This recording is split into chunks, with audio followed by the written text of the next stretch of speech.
I thought Odegaard's performance was really, really interesting, and I kind of wonder whether... I've heard him described in a lot of ways. You just said right-sided 8. Some people call him the 10. Some people call him a creator. Some people compare him to Maddison and say, when we got Odegaard, we should have got Maddison. We were on a video on Tactical Insight about a year ago saying, I think you can have both in midfield. I actually don't think they're very similar players. Is he an 8? Is he a 10? Is he a creator? Is he a tempo player? Should he play deeper? Should he play higher? He presses from the front. He receives from deep. He does so much. Now, I'm going to hold my hands up. I'd left the game thinking he was brilliant. He got the goal and he should have had 2 assists.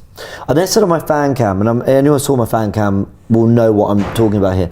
I was curious about how I would process his performance, Odegaard, because in the stadium, I found myself frustrated at times. Now, I know it's cold. You're 2-0 up and you know what Arsenal are going to do. They're going to concede. We need the 3rd. And he's my captain, and I'll always hold the captain to a slightly higher standard. That's probably not fair. He was brilliant though. Now, what we've got here, I'll just get it up on the tactical pad, is Odegaard's passes from the game. All 77 of the 87. And, I mean, the lighter blue that I'm going to point out here, let's show them in yellow.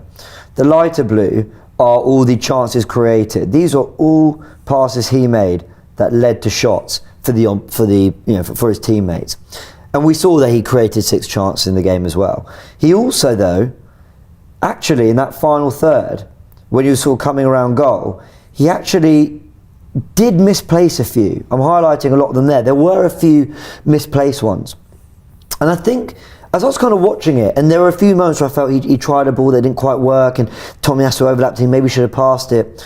What he was always doing, he was always at the forefront of everything we were doing. And then I thought, but I'm confused because there's been a lot of praise, and rightly so. I felt he was very good. And then I had a look at this. I've broken down his first 70 minutes and his last 20 minutes. And in the first 70 minutes, he hadn't quite found his final pass. He was brilliant at everything, but he hadn't just that final pass. And then he creates these 2 moments for Trossard and for Eddie Nketiah. And then he sets it up for Saka. That was by the way, that looks a simple assist from a Saka, or a simple chance creator from a Saka shot. He did really well to work the space, and he was doing some brilliant things, Martin Odegaard. And it got me thinking, right, I don't think he's a 10. And I know he doesn't play as a 10 for us. He doesn't float in the 10. He's a right 8. But I think because he presses from the front, he's the more naturally creative of the midfielders on the pitch. We think that he fills the 10 role in the team. But I don't think he's a 10 because we channel all our football through him. It's about him creating and making things tick on the right hand side. And actually he can play killer passes, and he should have had 2 assists, and he can make magic happen in the final third, and he gets goals. But he's also not, how do I put it? He also isn't like, he's not someone like Bruno Fernandes who will have a high volume of trying to push things into the box. Now, in this game he did, but I almost think he's got a little bit more ball retention to him and a little bit more game management and control to him. So I'm saying all this to say that he's fantastic, but I think we're still learning what kind of player he is, whether he's a 10 or an out-and-out creative central midfielder. Do you get where I'm coming from, Graham? I do get where you're coming from. I've always seen him as a right-sided number 8. I don't see him as a 10 because of what he offers. He offers, obviously, attacking-wise goals and assists and creativity. He presses from the front, he works hard, but the other thing that sets him apart from a 10 is you don't see a 10 sitting deep and sort of doing the sort of things that he does, or he works back or he comes short. In the last game against Lens, he was clearly sitting deep in a 2 with Declan Rice. This game he was more forward. So I think he's a definite 8. He's a midfield. He's not a 10. A 10 is somebody who sits behind the striker and creates. Obviously, a 10 can press, and he does that as well. And he can create. Yeah, I agree. He's not quite the same as Bruno Fernandes. They're different type of players. So I see him. I've always seen him as a right-sided number 8. He can play, of course, on the left-hand side as well. I think he could play 10, but I think he's got the attributes and the skill set of a number 8. Yeah, I completely agree. And actually, when you look at some of his goals, I kind of think maybe we are missing the point. We've got it here on the tactical pad. I mean, look at this goal, right? So we know Saka swings the ball in and Zinchenko gets it.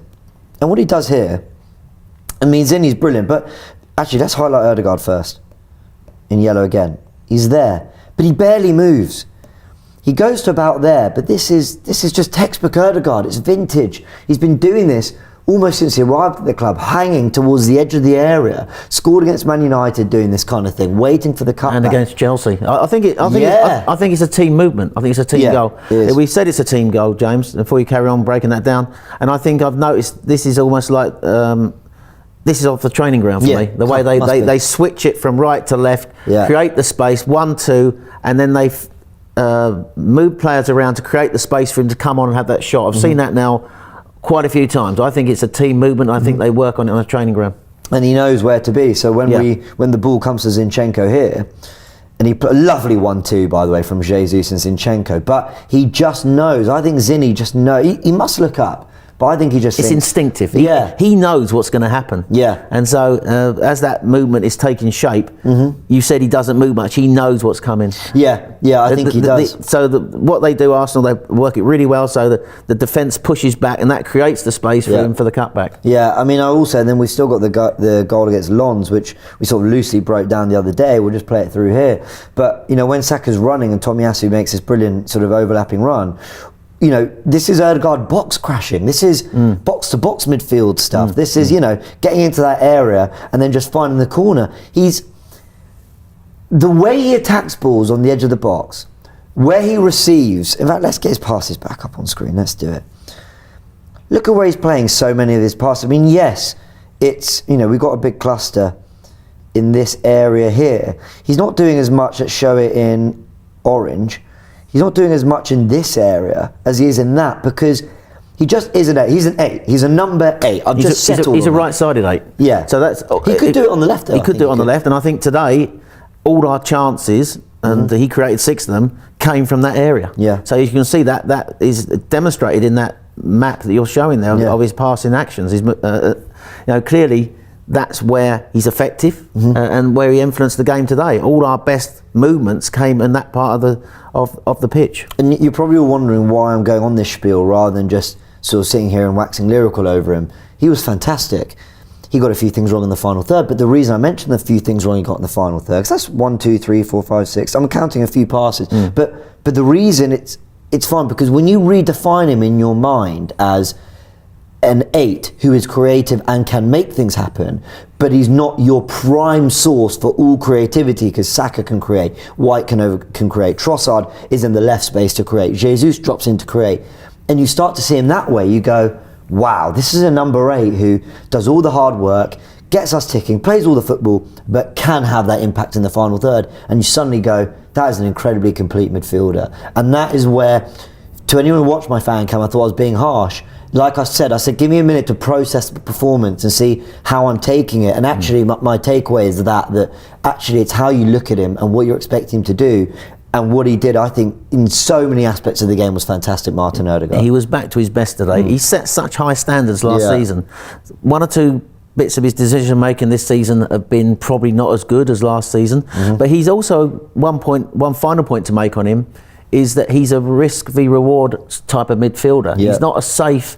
He can play safe, and in fact, I've been criticising him in some games this season where he's been taking the safe option too often. So if he's trying to make that killer pass or make that killer decision and he doesn't quite get it right, I'm comfortable with that. I really am, because I want to see him use that ability to open a team up. I don't want. Sometimes this season we've been on attack, it's gone to him central, and there's been an opening. I've screamed at the TV or in the ground. I've seen the pass. And obviously he's on the pitch and he's got to see it. It's easier to see it in the stands. I get that. Yeah. But sometimes he's taken the safe option and just pushed it out left. I want to see him doing what he did today more often, and even if he's going to misplaced 2 or 3 passes or make 1 or 2 wrong decisions. When he gets it right, nobody gets it right like he gets it right. I'm smiling because 2 things. A, I'm a hypocrite because I can't call for more creativity from the team, more fluidity, more creation. If they're not going to take that risk from Odegaard. And not expect him to get things wrong because he's meant to be taking risks. But then I looked at the numbers and I thought, surely this will prove my point. He had a pass completion of 89% in this game. His average for the season is 82%, so he actually upped it. Yeah, there you go.